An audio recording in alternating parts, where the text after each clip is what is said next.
हर हर महादेव दोस्तों, स्वागत है आपका हमारे YouTube चैनल भक्ति की शक्ति ज्ञान के साथ में।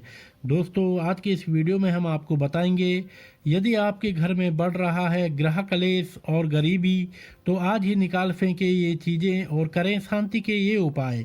लगभग हर व्यक्ति को आस रहती है कि उसके घर व परिवार में सुखद माहौल बना रहे और धन की बरकत होती रहे। जब परिवार में प्रेम भरा माहौल रहता है तो वहाँ पर माता लक्ष्मी का वास होता है। पर सवाल यह है कि घर में सुख शांति व समृद्धि कैसे बनी रहे। घर में हमेशा सुख शांति बनी रहे, लेकिन आपने भी यह महसूस किया होगा कि कई बार आपसी तालमेल बेहतर होने के बाद भी घर में अक्सर कलह और कलेश का माहौल बना रहता है। घर में रोजाना हो रहे इन झगड़ों की वजह से कई बार घर टूट भी जाते हैं। ऐसे में हम आपको कुछ बेहद आसान उपाय बता रहे हैं, जिनकी मदद से आपके घर में कलह का माहौल खत्म हो जाएगा और शांति बनी रहेगी। जिन घरों में हमेशा कलेश रहता है वहाँ माता लक्ष्मी नहीं ठहरती हैं। घर की खुशहाली के लिए निकाल दें ये चीज़ें। सबसे पहले कबूतर का घोंसला।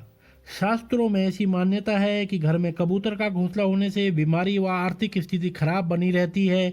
अगर घर के किसी भी हिस्से में कबूतरों का निवास है तो उसे तुरंत वहां से हटा दें। अगला है मधुमक्खी का छत्ता। मधुमक्खी का छत्ता घर में अनेक प्रकार की समस्याएं उत्पन्न करता है, जैसे परिवार में रोग, घर में दरिद्रता, परिवार के सदस्यों का आपस में तनाव, बच्चों की शिक्षा में बाधा आना आदि। मधुमक्खी का छत्ता अतिशीघ्र घर से हटा देना चाहिए। अगला है मकड़ी के जाले। घर में मकड़ी का जाला लगा रहने से नकारात्मक ऊर्जा का वास रहता है, कार्यों में रुकावटें आती रहती हैं एवं भाग्य के बल में कमी आती है। घर में मकड़ी का जाला लगा रहने से धन की स्थिति भी डावाडोल होती रहती है, इसलिए घर में मकड़ी का जाला न लगा रहने दें।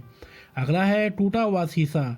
टूटा हुआ दर्पण यानी फूटा भाग्य। टूटा दर्पण नहीं देखना चाहिए, क्योंकि इससे भाग्य का पक्ष कमजोर होता है।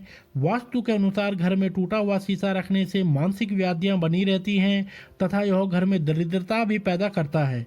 अगला है घर में चमगादड़ रहना। घर में चमगादड़ का रहना दुर्भाग्य का सूचक होता है। चमगादड़ घर में बीमारी, तनाव, दुर्घटना आदि का निमंत्रण देता है।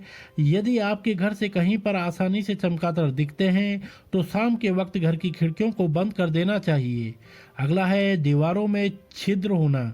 घर की दीवारों में जगह जगह छिद्र होना अशुभ माना जाता है, क्योंकि उन स्थानों से भवन में नकारात्मक ऊर्जा प्रवेश करती है, जिससे घर में धन की बरकत न होना, दुर्घटनाएं होना, रोग में वृद्धि होना आदि समस्याएं बनी रहती हैं।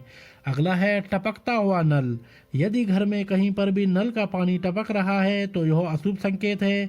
जल ही जीवन है और यदि घर में जल बेवजह बर्बाद होगा तो परिवार में अनेक प्रकार के संकट उत्पन्न होंगे, जैसे जीवन साथी से अनबन, बच्चों का स्वास्थ्य खराब रहना आदि प्रॉब्लम बनी रहती है। अगला है छत पर कबाड़ रखना। घर की छत शरीर के सिर के समान होती है। यदि सिर पर कोई भारी सामान रखा रहे तो स्वाभाविक है कि सिर में अनेक समस्याएं उत्पन्न हो जाती हैं। ठीक उसी प्रकार से घर की छत पर बेकार का कबाड़ रखने से घर में विभिन्न प्रकार की दिक्कतें आती हैं, जैसे घर के सदस्यों को तनाव में रहना, कार्यों में बाधाएं आना, मांगलिक कार्यों में रुकावटें आना, नव युवकों नव युवतियों के विवाह में विलंब होना आदि। घर में करें वास्तु के ये उपाय।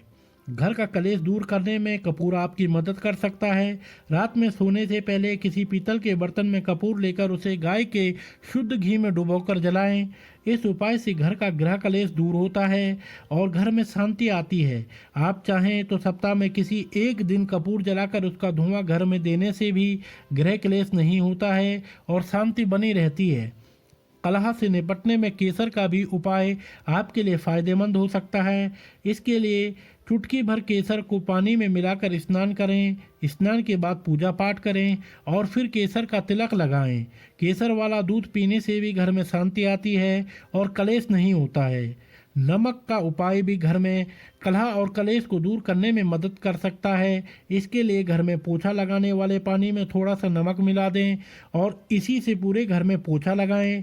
ऐसा करने से घर की नकारात्मकता दूर होती है और वास्तु दोष भी से मुक्ति मिलती है। जिन घरों में हमेशा कलह और कलेश होता है वहां पर सुख शांति के लिए महीने में एक बार सत्यनारायण की कथा करवाएं। इससे घर में सुख समृद्धि आती है।